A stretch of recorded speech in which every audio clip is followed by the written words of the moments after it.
It's your favorite Mooner, Mooner, and today we're diving into how to use Jupiter Exchange. And guess who's here to help me? The one and only Andrew Tate. What's up, folks? Every real man has to know how to use Jupiter. Let's get this shit done. First things first, head over to Jup.ag and smash that connect wallet button like it owes you money.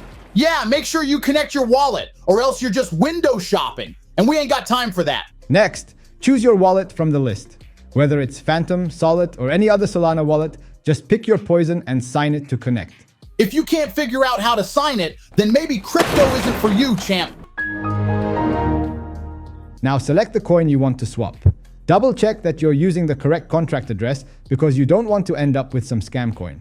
Yeah, use your brain, people. Then swap it for Solana or USDC, whatever tickles your fancy. And that, my friends, is how you do a basic swap. But wait, there's more.